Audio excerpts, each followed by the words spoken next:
Welcome to PLUSone, the series where each month I look at the free games on PlayStation Plus and tell you if they're worth the download. After all, the games may be free, but your time is valuable. Today, I'm looking at Beyond Two Souls, a 2013 PS3 game made by developer Quantic Dream that was later ported to PS4 in 2015. If the name Quantic Dream doesn't ring a bell, the director's name, David Cage, might. He's the guy responsible for such games as Fahrenheit or Indigo Prophecy, Heavy Rain, and this month's new release, Detroit Become Human. He's a director somewhat controversially known as the movie game guy. Everything he and his company makes is designed first and foremost to be a cinematic adventure and second as a game. That's drawn him the ire of many a gamer in the last decade plus, but it's also led to several games, so who are we to judge, I guess? Beyond is clearly on PS Plus right now as an attempt to drive up some more interest in Detroit before its release. But is it worth your time and the nearly 35 gigs on your hard drive that it'll take up? Let's find out. In Beyond, you simultaneously take control of, two souls. The corporeal Jody, played by Ellen Page, and Aiden, the mysterious spiritual entity that's for unknown reasons linked to her. At most points in the game, you can swap back and forth between the two, controlling Jody in conversation and moving her around, as well as flying through walls and manipulating objects as Aiden. Also, yes, it's Aiden, not Aiden. Some people like to say that's an intentional design choice, so that he represents the I, as in I, myself, the player, but I'm gonna go with, the developers don't know how to pronounce Aiden. Either way, or I guess either way, as both of these characters you'll live back a few dozen events from Jody's life in asynchronous order. As far as I've gotten, there's no reason why events take place in the order they do, it's just because throwing you into the fray in media res is artistic and sophisticated. As a result, you might get lost at points as the timeline jumps around each chapter. Within the first hour and change, you'll see young child Ellen Page, buzzcut CIA trainee Ellen Page, CIA operative Ellen Page, awkward slouchy teenage Ellen Page, and many, many more. Okay, look, I'm gonna be frank, don't take this game seriously. If you do, you're probably just gonna be turned away by how nonsensical it is, and I think there's a lot of value in Beyond as a joke game. Play it for fun, mess around, and you'll get something worthwhile out of it. If you do want to play it seriously, and again, I'm warning you, you probably shouldn't, the PS4 version offers a remixed set of events that plays in the correct chronological order. Moreover, you probably shouldn't play this like a game, because it's first and foremost an interactive film. So much so that it was one of the first games to ever premiere at the Tribeca Film Festival. Just like The Order 1886, there isn't a single scene to my knowledge that doesn't have these cinematic black bars.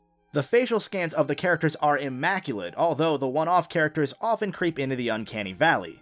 Ellen Page and Willem Dafoe, though, are both photorealistic. When you see the emotions on their faces and that lifelike twinkle of light in their eyes, man, there genuinely are points that this game feels real. And then you start moving. This game does not control well at all. When you walk around as Jody, you feel sluggish, the camera drags behind you, it doesn't feel like I'm controlling a real person as much as a drunk 14-year-old. And trust me, I only had one sip of that beer.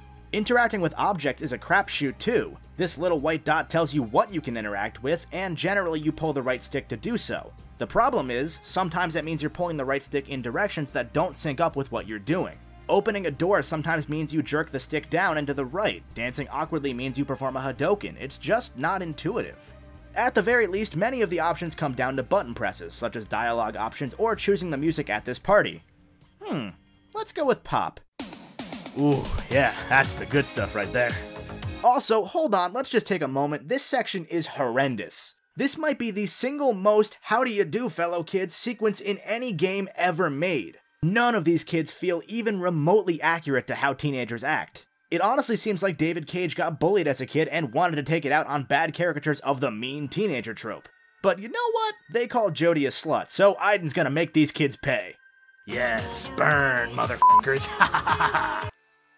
Excuse me. Speaking of which, when you're controlling Aiden, yeesh, it's not pretty.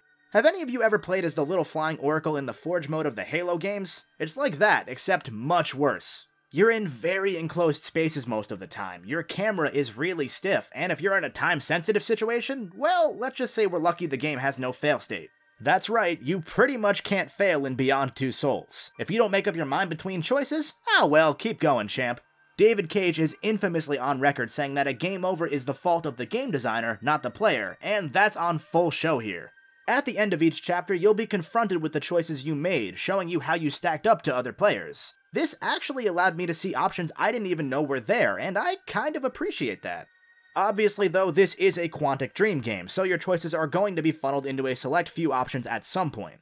For example, I knew going in what to avoid with this girl's birthday party, and no matter what I do, Jodie ends up getting called a slut and locked into a closet. Despite how negative I might sound, I actually think quite a few of you might enjoy Beyond despite it being a pretty poor game.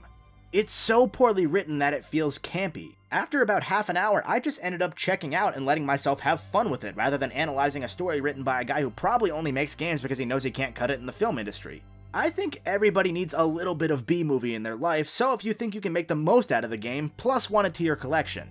If you're specifically looking for a more serious game, I'm sorry, this isn't the one for you. Heavy Rain's also on PS4, and that feels like the much stronger game here if you want serious. If you're watching this after May's over, the game goes for $30 on PSN, but you can find the Heavy Rain Beyond 2-pack on PS4 for about the same price. I would say for both, $30 is fair, but I wouldn't pay more than $10 or $15 for Beyond by itself. At the very least for you trophy hunters, the platinum isn't gonna be too bad if you go for it, so that's a plus I guess.